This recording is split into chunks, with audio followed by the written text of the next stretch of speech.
to rest and to rejuvenate. And so it has been absolutely so beneficial to me. And so I am back. I am a little stuffy.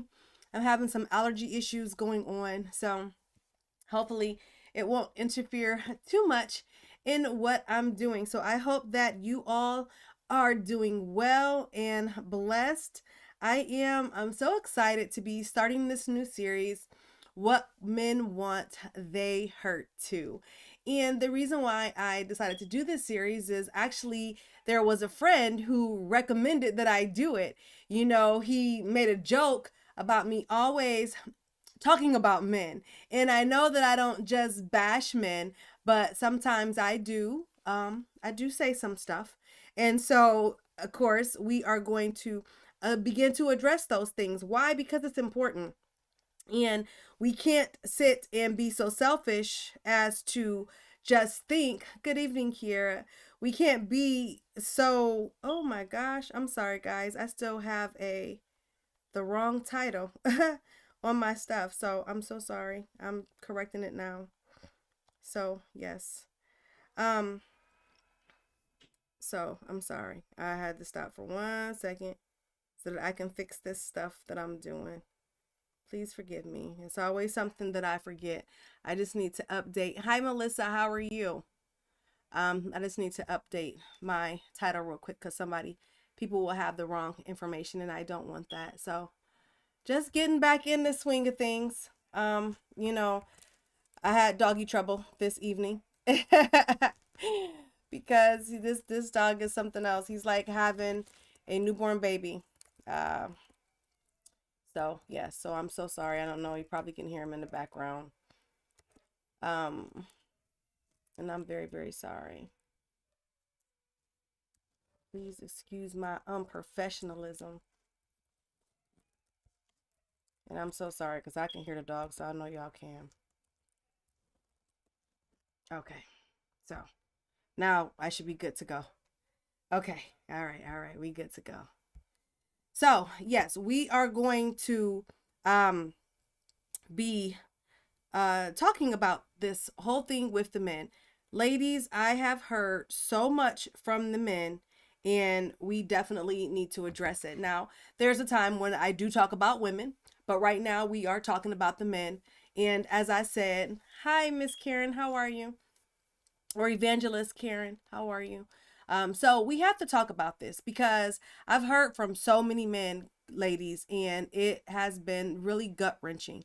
Now, what I want to say is I'm not attacking women. I am just supporting the men and I want to help women see things from a different perspective, one that we probably haven't necessarily thought of on a regular basis. Because as women, we automatically think that we are good, that we, do everything for our man. We know how to love, we know how to serve, and all we do is ask them to do some simple things and they can never do those things. And so we have to, of course, take responsibility for our actions and that the part that we've played in our men feeling like they do. And I'm going to read some of the comments, of course, without names. Just from me talking to different men, and I talked to a lot of them, and so many of them were really, really detailed, and it just really touched my heart. And so, without further ado, we are going to go ahead and jump right in. Oh, let me change my screen. Okay, so as I always say, all things start with God. Until our foundation is correct, there's nothing else that can happen properly, okay? Because if your foundation does not start off right, you're not going to have the capacity to love. You're not going to have the capacity. Oh, hold on for 1 second. You invited a friend, she can't get on. Is she trying to tune in from the live? Because I'm streaming from Facebook, but I'm also on YouTube and I'm on Periscope. I don't know if she's on any of those, but she should be able to get on. Because it's on my personal profile, and my personal profile it's not private. So I'm sorry that she can't get on. Hopefully she'll be able to get on soon. And so we have to have our foundation right before we can do anything with anybody, men included. If our foundation is not right, we're not going to have the capacity to love, to have that tolerance, to forgive. We're just going to always be angry creatures. Okay. Now, one thing I want to focus on is our men are hurting. I can't even count the number of men that I've talked to because it's been way too many. But bottom line, all of them are hurting because of something we have done, something we have said, our nonverbals, our verbals. And so we have to correct that. Now, for right now, ladies, we are just talking about the men. We're not talking about what we need, because this is the problem in a relationship. Somebody has to be willing to change. So if he won't change, and if you really want your relationship, okay, then you have to change. Now, you changing, does that mean that he's just going to stay the same and just do whatever he wants? Maybe he will, maybe he won't. Okay, because I posed the question earlier in my story. If you don't have a good man, you need to take a long look at yourself. And that's me included, because y'all know my story. Okay, you chose wrong, right? You chose the wrong man based on what you thought you seen, and you didn't look at the qualities, you didn't look at the background, because all of that stuff matters. Or you settled because you didn't want to wait for God to give you the man that you deserve. And so because you wanted to secure your future, your happiness, you have settled for somebody who does not treat you the way that you necessarily want to be treated. And how many times have we all done that? We have all done that because we can't see what's going to take place. And so we say, you know what? We live in the now. Right now, well, I guess it's not that bad. I can just, keep them. Maybe we could just work on it. And sometimes that end up being a disaster. I just was talking to one of my young ladies, and she said one of her friends just got brutally murdered. She had an abusive boyfriend, and she was trying to get away from him. And he told her, "I'm going to kill you if you try to leave me." And he sure enough, he went and he killed her. It was taped on social media, and it was brutal. So we really have to, examine our reasons for doing the things that we want. Doing the things that we do. Hold on for 1 second. So anyway, and then lastly, we haven't properly communicated our needs in a way that he understands. So if we have a man and our man is not producing, if he's not being what we want him to be, maybe we haven't properly communicated our needs, okay? Not just communicate them, but in a way that he understands. Not a way that another woman would understand, but in a way that he understands. Okay, so we're going to move on from that. So now, can you please give about the right foundation versus the godly? Can you please talk about the right foundation versus godly and worldly? Yes, we'll get to that. I don't know if we'll get to that today. But like I started off, evangelist, that all things start with God, and it does make a difference, because if we don't have that relationship, then we're not going to be our relationship is not going to be successful. Nothing we're going to do is going to be successful. So over the course of it, yes, I will cover that. So we have a stigma attached to the men. Okay. The stigma is they're lazy, they're angry, they're incompetent. We say they're dogs. I've said it many a times. You said it. I even said on my live one time they were clowns, and I didn't mean to say that. I said it. It just slipped out before I knew it. So subconsciously, obviously, I had a problem. And emotionally unavailable, uncaring. These are the stigmas that are attached to our men, and especially our Black men. So when we have these stigmas that's already attached to them, how can we respect them? How can we respect them when in the back of our minds, we think that they're dogs? We think that they don't know how to meet their needs, our needs. We think that they don't listen to us. Absolutely. We're going to take all of those thoughts and things into our relationship. Over the weekend, I watched the movie. I don't know if you guys watched Two Can Play, that game with Vivica Fox and Morris Chestnut. And one of the things she was saying is she gave a long laundry list of guys and everything that they weren't, and she completely dogged them. Okay. And, a woman watching that movie who don't have the proper foundation, which Evangelist is talking about, when you have a worldly foundation, then you're not going to be secure enough to understand that that is not how you think about or approach a relationship with all of those things. Okay, there is a vast difference. All right. And she thought that she had them all pegged out. Well, if there were trigger words, she would educate all of her friends about their men and everything what they were doing. And so one day they were all sitting around and he called and said he couldn't make it to dinner because he had to work late. Well, she had been teaching all of them that when he says that he has to work late, that automatically means he's having an affair. And so then the movie just spirals out of control. And then she tries to apply all of these rules to him, making him suffer, making him wait, trying to make him pay for how he treated her, thinking that it was going to get her somewhere. And to her demise, she was ultimately disappointed because he didn't bite her game. He said, I don't have time for this. I'm done. Now, of course, at the end of the movie, things came around full circle, but there was a period of time where she had to suffer because her games didn't work. She tried to apply rules to a man thinking that she can control. How many times do we do that? How many times do we give these men ultimatums?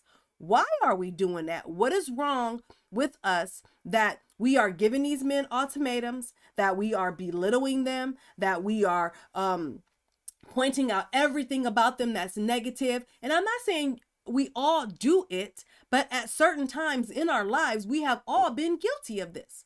And guess what that's doing? Just like we hurt and we have woundedness from our past relationships, it's the same thing with them. So we're just piling it on, piling it on, piling it on. The same way that we're being done, we're doing it to them. So they end up with all this emotional, oh, okay, hi, Patty, how are you? Glad you're able to join me.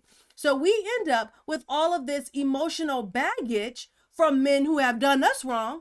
And then our men end up with all of that emotional baggage from us doing them wrong. Now we think that we don't do anything wrong, okay? We think that, as my next point say, a woman should be his safe haven. So we like to think that we create this loving, safe environment, an environment for them to grow, to nurture. Guys, a lot of us aren't doing that. We're bringing our biases, we're bringing our preconceived notions, we're bringing our expectations, we're bringing everything that everybody done to us, we're bringing it into our new relationships. And we cannot say that we're not, because for some of us, we are hopping in and out of relationships so fast that we don't even have time to repair. Okay, we don't even have time to find out what went wrong. We just hopping, because we're looking for love, we're looking for acceptance, we're looking for happiness, and all of those things are right. But if we go back to all things start with God, because ladies, if we do not allow God to give us the man that we need, okay, we're going to get something and we may or may not be happy. Maybe we will luck up, maybe we won't, okay? You all know my story. I was one of those relationship hoppers. I was in and out, because they would do something and I would give them 2 times. If I tell you the second time and you don't listen, that's it. One of them, he wouldn't pump my gas. I had to tell him to take out the trash and pump my gas when he was at my house.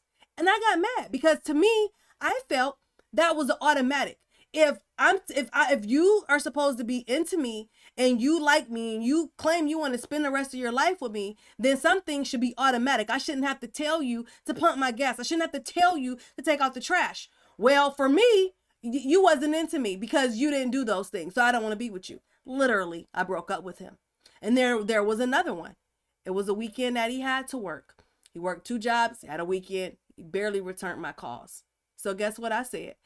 Called him on the phone. I said, you made me feel like one of my other relationships, and I promised myself I would never, ever allow myself to feel that way again. I'm done. He was a good guy. He was a good guy. I know that he knew how to love me. However, he wasn't what God wanted for me. So after doing this several times, and I'm talking about it'd be a week, 2 weeks, 3 months, 4 months, I'm done. And they would just be baffled, like, what are you doing, you crazy lady? I know what I want. I have a standard. If you can't meet it, I'm done. All right. That was the wrong attitude. Now I'm kind of glad that I had the attitude, because then when I finally surrendered, when I finally sat down and listened to God and became content and let him love me and let him heal me and let him show me what I deserved and who I was, guess what he did? He gave me this absolutely beautiful man. Okay. Who knows how to love me, who knows how to handle me, who knows how to lead. But guess what? He loves God. And because he loves God, he knows how to do what? Love me. He has patience. He has tolerance. Is he perfect? Absolutely not. Okay? But what he is if there's a problem, we talk about it. We come to a mutual understanding and we work to correct it together over time. Okay? And that's how things should be. But again, I waited on God to give me who he wanted because I had already picked out what I wanted. And you see, it didn't work too many times. And so I wasn't willing to keep going through that because it was too much, too damaging. Okay? So back to this. A woman should be his safe haven, evidenced by an environment of love, support, respect, freedom, encouragement, and understanding. This is just some of the stuff that I heard from the guys. Okay. And I'm going to read a couple of their responses. I have the scripture, Genesis 2:18. The Lord God said, "It is not good for the man to be alone. I will make a helper suitable for him." So now you have to ask yourself, are you being a helper or are you being a hindrance? Because a lot of us, that's what we're doing. Okay, so I asked one of the guys, this was his response. He said, listening and being willing to be understanding of a man's issues goes a long way to help him open up and communicate more, which can sustain and improve the relationship over time. So he's asking, this guy is essentially asking for you to listen and be willing to understand. But my question at the bottom, when was the last time you asked him what was on his mind? Do you care what was on his mind? Or do you care that you told him to do something and for the 20th time he didn't do it? Okay? Because we have to take responsibility. All right? Because we've told you this over and over and over again and you still don't have it. You still keep on doing it. Well, guess what? Men are not women. All right. They are different individuals. We all are different individuals. Men are not usually multitaskers. Men don't usually remember the same things as women. Men don't like that to get piled up. What I have here, emotionally blasting him as soon as he gets through the door. Women can take that. We walk into the door, the kids are jumping all over us. And so we're on the phone, the kids are jumping, we're telling them to get their homework, we're cooking, we're washing clothes, we're doing this all at the same time. And now we're expecting our what? Our men to pick up and do the same thing. And then when they don't, now we're getting mad. Now we're becoming critical of who they are. Oh, well, what do I have you here for? Because you don't do nothing. I just heard somebody say it. I can't say who because I think they watch my lives. But I just heard somebody say it. What, you here all day and you don't do nothing? Well, have you ever thought that he's there all day because he doesn't have a job? And it's very hard for a man who don't have a job that's trying to support his family. And yes, maybe he should do some stuff while he's at home. Okay. However, have you stopped to think or ask him, how is he doing with all of this? It tears a man's ego down when they can't provide for their family. Okay. And so we as women, again, we have a responsibility. Let me read the next one. This one said, this one stood out to me. He said that he just recently read that men are loved conditionally and women, children, and dogs are loved unconditionally. If a man can't provide, they're out. And how many times have we done told men they got to go because they not doing? Now, we got some women who just love their men. They take care of them. More power to you. More power to you. But for the most of us, we're like, yeah, I'm not about to do this by myself. Okay. And so what he's saying here is that men are there. It's conditional. I'll love you. I'll be with you as long as you can do what? Meet my needs, provide for me and my family, make me happy. And it's all me, me, me. It's rooted in selfishness. Now, I had a friend who says, well, it's not her fault that these men were raised without fathers and they weren't raised without love. She was raised with a father who gave her everything and she's not going to expect any less from a man. And that's fine. Most people will look at it as very, very selfish. I did look at it as selfish because I did feel that was selfish. Because our men have a lot on their shoulders. Our black men, especially. I don't know, have you guys seen And when I've talked to white guys and black guys. So I just didn't talk to just one kind, and they're all saying pretty much the same thing. Okay? And so they have it hard. They have it hard when women don't need them. When we sit there and say, well, what do I need you for? Because I bought this, I bought that. And that's what we do. And one of the guys talked about those emotional triggers that comes with that emotional blast.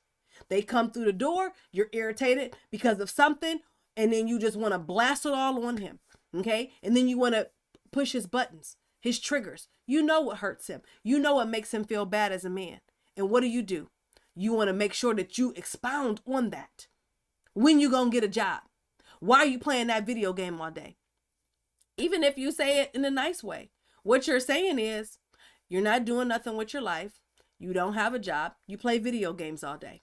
Okay? Did you ask him how many jobs have you looked at before you accuse him of sitting there playing video games all day? Just because you came in the door and he was playing video games, does that mean he had been sitting there all day? Would you rather him play video games, or would you rather him play out with women? Okay? When I was on one of my marriages, my ex-husband, he would play video games till 4:00 in the morning. I would have a fit. But guess what? I was talking to somebody about it, which I don't usually talk to people about no problems, because you can't, these people, when they hurts and pains, you really can't just talk to anybody about the situations. But one thing she said is, do you want him playing video games, or do you want him out in the streets? And I didn't say anything else, so I left him alone to play them video games till 4:00 in the morning. I didn't care. All right? And so we have to make sure that we approach men a little bit different. We have to keep that in mind, that emotional blasting, okay? And all those little sidebar remarks that we make. We talk under our breath when we're having a disagreement. You hurt me, then I'm going to hurt you back. Just because he says something to hurt you, don't mean you have to respond, okay? And that's the problem. You're responding to him, he's responding to you, and you guys are doing this, and you're never going to get anything resolved. There has to be a mutual respect. There has to be a communication, a strong communication. But again, if you chose wrong, then it's not going to work. If you're settling, you're going to forever be unhappy. All right? If you didn't allow God in it in the first place, you can't guarantee that it's going to work. Now, does God bless things when we get ourselves into mess? He absolutely does. But you're not going to experience the level of joy and happiness that he would have wanted you to.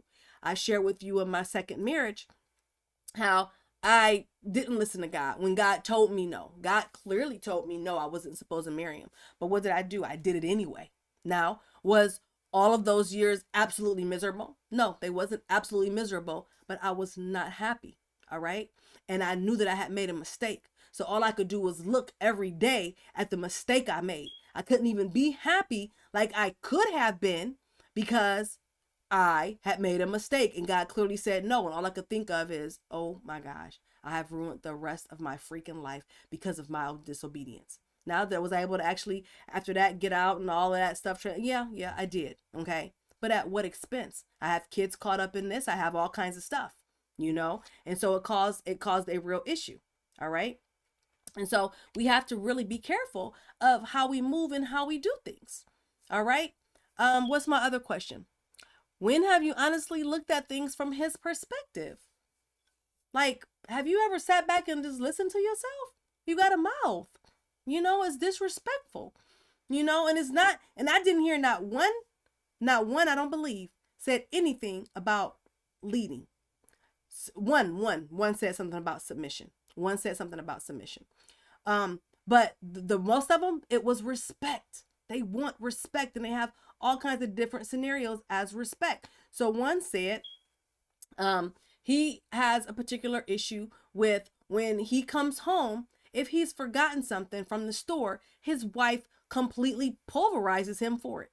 You know how you call them and you say, oh, on your way home, please get this. All right. We don't think it's nothing subtle. When they come to the door, they don't have it. And you be like, but I called you. Why wouldn't you get it when I called you and I told you? How could you forget? Just that little bit says you're what? Incompetent. You don't listen. What are you good for? Now, you did not get that from what I said, but I'm telling you how they're interpreting it, because this is how this young man interpreted it to me. And this young man, he's not so young, okay? But this is how he's interpreted it to me. So off of that little bit of nothing, all I did was say, I called you and told you. How could you forget? He got all that stuff out of it. So when have you looked at things from his perspective? How do you know your words aren't hurting him? No matter how you think they're, no matter what you think, how do you know that your words aren't hurting him? Okay? Third, what does he need from you? Have you asked your husband, your significant other, if you're building or dating or courting or whatever, have you asked them what they need from you? Because if you haven't, I mean, you don't know. You don't know. Therefore, you can't meet a need. Men are silent. They're not women. They're not going to talk. They're not going to sit there and keep you up all night long. Oh, hi, Danella. They're not going to keep you up all night long talking. Men are just not going to do that. Okay? They have a lot of nonverbals, such as mentally checking out of a relationship, being emotionally unavailable. Why? Because you've said so much to tear him down and shut him up. So he don't got nothing to say.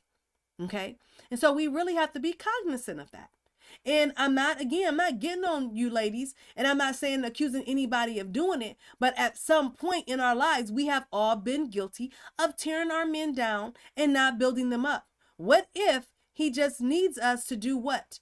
Support him, to love him, to allow him his freedom. One guy said he wants to be allowed to pursue his passions and have his wife support him. What's wrong with that? Because we don't think that that's a good career, because we have a problem with it. Oh no, why would you want to do that?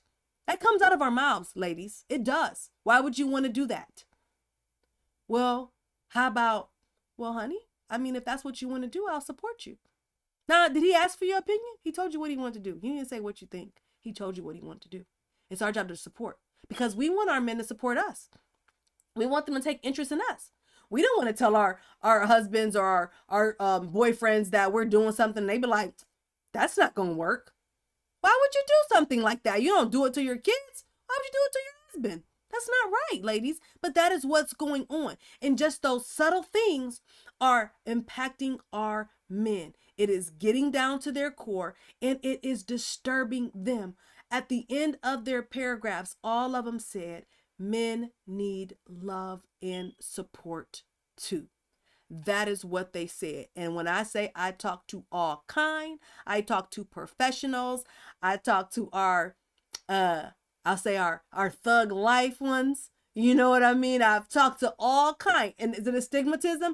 Not really. I'm just saying to demonstrate that I talk to all different kinds. So not really thug life, but so I've talked to all kinds. White ones, black ones, ones from other countries. Okay? Some of them want us to just shut up and listen. As soon as they walk through the door, we don't even listen. Hi, honey, how are you? That's how women do it. But is it consistent? Okay? So we really have to begin to think about how we sound, our voices in our relationship. All right? Because if, for some of us, if we are establishing a relationship with God, then we are trying to do things according to the fruits of the Spirit and according to the biblical definition of love. We can't be responsible for what he does, ladies. We cannot be responsible for that, because how do you know that you're loving him, you're learning to be supportive and tolerant of him? It may change him. It may soften him. But if we're constantly barking and biting, and I love this. This is what the one guy said, emotionally blasting him. Why is that okay? That you talk to him so disrespectful and not in love. That's not okay. It's not okay. And I even felt convicted. I don't talk to my husband like that, because my husband not playing that. He don't play that. My husband is African, and you know, African, they a whole different breed. Can't even compare him to an American man. But he not having that. So I can't even talk to him like that. You know, and the couple of little times that I did, like, I thought I was speaking really nice, it still was labeled disrespectful. You know, it don't matter if I felt it was disrespectful. If my husband said it was disrespectful and he didn't like it, then I have an obligation to do what? Change it. Because if I don't change it and I keep on doing it, then how is he going to respond to me? Well, my husband does have a really nice tolerance, and I know that he'll respond to me in love. But at the end of the day, just because he's a pastor, it doesn't mean that he's not a man. And at the base of him, he's a man. So how do I know that if I keep treating him like that, I don't treat him like that, but I'm just saying, I'm using it as an example. If I don't keep doing that, how do I know that he's not going to emotionally check out of the relationship? Okay. So we have to really think about what we do. We have to look at their culture. We have to look at their background, the way they were raised, who influenced them in their life. And again, are we clear on what we want? And have we allowed them the opportunity to change? Boys, as youngsters, they're always behind girls. They develop later than girls. Same thing, once they get older, you have some very sharp ones, but for the most part, they're not us. They're not us. We complement each other in a beautiful way, but they are not us. And so we cannot expect them to be us. And that's where we get disappointed, because we go into a relationship expecting them to be what we are to them. And when they can't, all of a sudden, he's not a good man. He doesn't care about me. He's not listening to me. Me. It's all about you. What about that man? Because some of these are good men, okay? Some of them are, some of them not, okay? But some of them are genuinely good men. But because of how we are, they are like they are. They talk about us, we talk about them, and it never ever works. So it's going to take changing on both parts. But right now, this week, we're focusing on the men. And so I'm going to begin to wrap up because I have so much. I have so many comments I want to get through. I do have, I think I have a couple of them that want to come on and talk. I'm not sure. A couple of them was really, really fired up. And so we'll see. I'll let you know if that does happen.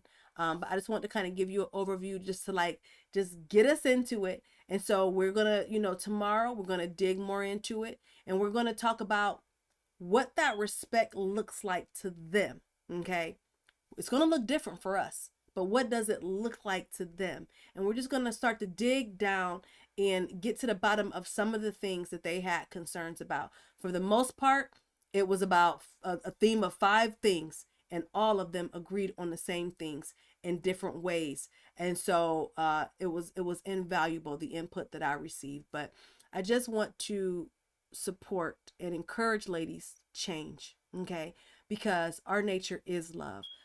Our nature is more than a helpmate. We think for these men sometime, and it's okay. You know what I mean? And so every relationship runs differently, and so we do a lot, we contribute a lot, we give a lot, we take a lot. Okay. But I want us to be our absolute best at everything that we do. And if you are in a marriage and you can't leave it, you know what I mean? You have to make it work. And if that man is not going to change, then you have to love him until he change. I don't know a man that if you truly love him like he needs to be loved, and you really begin to put it before God, I don't know a man that's not going to soften up and change. Unless, go back to your rule, our rule, you either chose wrong, you settled, or what was the last one? Hold on, because I don't remember them all. You haven't properly communicated your needs in a way that he understands. Emotionally blasting him is not communication. That's having an emotional meltdown, and he probably tuned you out the first 2 minutes you've done it. He don't want to listen to all that rah, rah, rah. All right? So let's keep that in mind, ladies. And of course, I want your feedback too. Again, we are focusing on him. Okay. We'll focus on us some other time, because I feel like I've been focusing on us for the last 2 years, but we're just focusing on our men because I want to just provide some insight to some ladies, because some of you are waiting for husbands. Some of you have relationships and they need some help, but it's okay to make that sacrifice. If he's a good man, if you see potential in him, then it's okay to make that sacrifice. It's okay to change. You're waiting for him to change. You change and you see what happens. Because I'm telling you, if you change, then you put your mind in a whole nother world, your peace in a whole nother world. You don't allow the things that bother you continue to bother you, because you've changed your expectations. Does that mean lowering our standards? Absolutely not. It's changing our expectations. And when we are trying something new, we cannot expect too much too soon. So if today you say, you know what, I've heard myself. I heard the way I talk to my husband. I heard the way I talk to my boyfriend. Let me change. and let me see what happens to him. Does that mean it's going to happen over the next month or so? No. Will he notice? I'm hoping so. If he's a good man, he will. So we need to be able to get inside of these men. We need to be able to hear their heart. We need to be able to find out what it is that they want from us so that we can give it to them. And if we give it to them, believe me, they are going to give it back to us. Thank you so much, ladies. I hope you will join me tomorrow at 8 p.m. Hopefully my dog will not interrupt things. And so I'm so sorry. I'll be glad when he gets a little bit older, because he definitely really rocks my world. Thank you. Thank you, Teresa. Yes, yes. So thank you so much for the compliment, Teresa. So any ladies, any of your input, I definitely appreciate it. I want to make sure that I'm thorough. I told these men I was going to make sure I captured everything they were saying, but one of them said, I want to say it myself. So we'll see. We'll see. But thank you so much. And it's all about growth, guys. We cannot change if oh no, all things change, nothing stays the same. And so we have to grow, we have to change, and we have to be accountable for every area of our life. And that is what life is all about, guys. It's about growing up and seeing things from a different perspective. So thank you all so much for my support. Visit my website. And yes, I am Teresa. Visit my website if you would like my books, www.loveariston.com. You guys have a good night. Thank you so much. Thank you, Danella. You guys have a good night. I'll talk to you soon. Thank you, Kiera. Thank all of you for tuning in. Love you. I'm here if you guys need me. Y'all know. Y'all just inbox me. 2, 3 o'clock in the morning, people. I get y'all messages, but I don't respond till after 8 or 9 in the morning. So I'm not going to start that responding to people at 2 and 3 o'clock in the morning when I'm half asleep. And so, but people have things on their mind, and I'm perfectly okay with that. That's what I'm here for. I'm here for support. I'm here because God has equipped me with some wonderful things. And I'm not just saying that because it's not me, it's God and the things that he has equipped me with. And just to be a support, just to be an encourager to other people. We all need that. We all need each other. And so together, we're going to all grow. You guys have a good night.